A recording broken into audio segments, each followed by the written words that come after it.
100-day challenge for FN and SMC trading day 30. So ഇന്ന് നമ്മൾ നോക്കാൻ വേണ്ടി പോകുന്നത് ഫ്യൂച്ചേഴ്സിന്റെ കേസിലേക്ക് വന്നിട്ടുള്ള ബേസിക് ടെർമിനോളജീസ് ആണ്. നമുക്ക് ആക്ച്വലി ഇതിൽ ഒരു 5 ബേസിക് ടെർമിനോളജീസ് ആണുള്ളത്. Lot size, spot price, future price, expiry date and contract value. അപ്പൊ ഇതിൽ ലോട്ട് സൈസ് എന്ന് പറയുന്നത് എന്താണെന്ന് വെച്ചിട്ടുണ്ടെങ്കിൽ നമ്മളൊരു സ്റ്റോക്കിൽ ട്രേഡ് ചെയ്യുന്ന സമയത്ത് നമുക്ക് 1 ക്വാണ്ടിറ്റി ആണെങ്കിലും 10 ക്വാണ്ടിറ്റി ആണെങ്കിലും 100 ക്വാണ്ടിറ്റി ആണെങ്കിലും നമുക്ക് ഇഷ്ടമുള്ള ക്വാണ്ടിറ്റി സെലക്ട് ചെയ്ത് നമുക്ക് ട്രേഡ് ചെയ്യാൻ വേണ്ടി പറ്റും.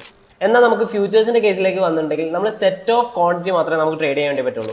ഇവിടെ നമുക്കൊരു മിനിമം നമ്പർ ഓഫ് ക്വാണ്ടിറ്റി ഉണ്ട്, അത് വെച്ചിട്ടാണ് നമുക്ക് ലോട്ട് സൈസ് വെച്ചിട്ടാണ് നമുക്ക് ട്രേഡ് ചെയ്യാം. ഇതിലൊരു എക്സാമ്പിൾ പറയുകയാണെന്നുണ്ടെങ്കിൽ നമ്മൾ റിലയൻസിന്റെ ലോട്ട് സൈസ് എന്ന് പറഞ്ഞാൽ 250 ആണെന്നുണ്ടെങ്കിൽ നമുക്ക് 250 ക്വാണ്ടിറ്റി, അത് കഴിഞ്ഞിട്ട് പിന്നെ 500 ക്വാണ്ടിറ്റിയും, അത് കഴിഞ്ഞിട്ട് പിന്നെ 750 ക്വാണ്ടിറ്റി, ഇങ്ങനെ വെച്ചിട്ട് നമുക്ക് ലോട്ട് സൈസസിന് മാത്രമേ നമുക്ക് ഒരു ട്രേഡ് എടുക്കാൻ വേണ്ടി പറ്റുള്ളൂ എന്നുള്ളതാണ്. ഇനി സെക്കൻഡ് വൺ ആണ് സ്പോട്ട് പ്രൈസ്. സ്പോട്ട് പ്രൈസ് എന്ന് പറയുന്നത് നമ്മുടെ കറന്റ് മാർക്കറ്റ് പ്രൈസിനെ, അതായത് നമ്മുടെ അണ്ടർലൈൻ അസറ്റിന്റെ കറന്റ് മാർക്കറ്റ് പ്രൈസിനെ നമ്മൾ പറയുന്ന പേരാണ് സ്പോട്ട് പ്രൈസ് എന്ന് പറയുന്നത്.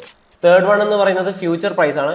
ഫ്യൂച്ചർ പ്രൈസ് എന്ന് ആക്ച്വലി മീൻ ചെയ്യുന്നത് നമ്മൾ അവിടെ എടുക്കുന്ന ഒരു കോൺട്രാക്ട് വാല്യൂ ഉണ്ടാവും. അതായത് നമ്മളിവിടെ അണ്ടർലൈൻ അസറ്റ് എന്ന് പറഞ്ഞ ടാറ്റ മോട്ടോഴ്സ് ആണെന്നുണ്ടെങ്കിൽ അതിന് ഈക്വൽ ആയിട്ടുള്ള ടാറ്റ മോട്ടോഴ്സിന്റെ ഫ്യൂച്ചേഴ്സിൽ നമ്മൾ ട്രേഡ് ചെയ്യുന്നുണ്ടാവും. അതിന്റെ വാല്യൂനെ, ആ ഫ്യൂച്ചേഴ്സിന്റെ വാല്യൂനെ നമ്മൾ പറയുന്ന പേരാണ് ഫ്യൂച്ചർ പ്രൈസ് എന്നുള്ളത്.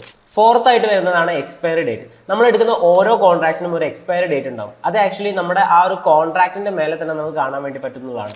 ആക്ച്വലി ഈ എക്സ്പയറി ഡേറ്റിൽ തന്നെ നമുക്ക് ഡിഫറെന്റ് ആയിട്ടുള്ള എക്സ്പയറി ഡേറ്റ് ഉണ്ട്. മന്ത്ലി എക്സ്പയറീസും വീക്കിലി എക്സ്പയറീസും ഉണ്ട്. അത് നമ്മൾ മുന്നോട്ട് പോകുന്ന സമയത്ത് നോക്കുന്നതായിരിക്കും. ഇതിൽ ഫിഫ്ത്ത് വൺ ആണ് നമ്മുടെ കോൺട്രാക്ട് വാല്യൂ എന്ന് പറയുന്നത്. ആക്ച്വലി ഈ കോൺട്രാക്ട് വാല്യൂ എന്ന് പറയുന്നത് നമ്മുടെ മാർക്കറ്റ് കണ്ടീഷൻ അനുസരിച്ച് ചേഞ്ച് ചെയ്തുകൊണ്ടിരിക്കും. നമുക്ക് ഇക്വിറ്റിയിൽ ട്രേഡ് ചെയ്യാൻ വേണ്ടിയിട്ട് യൂസ് ചെയ്യുന്നതിന്റെ ക്യാപിറ്റലിന്റെ ഏകദേശം ഒരു 25 to 30% മാത്രമേ നമുക്ക് ഫ്യൂച്ചേഴ്സിൽ ഇവിടെ ആവശ്യമായിട്ട് വരുന്നുള്ളൂ എന്നുള്ളതാണ് ഇതിന്റെ പ്രത്യേകത.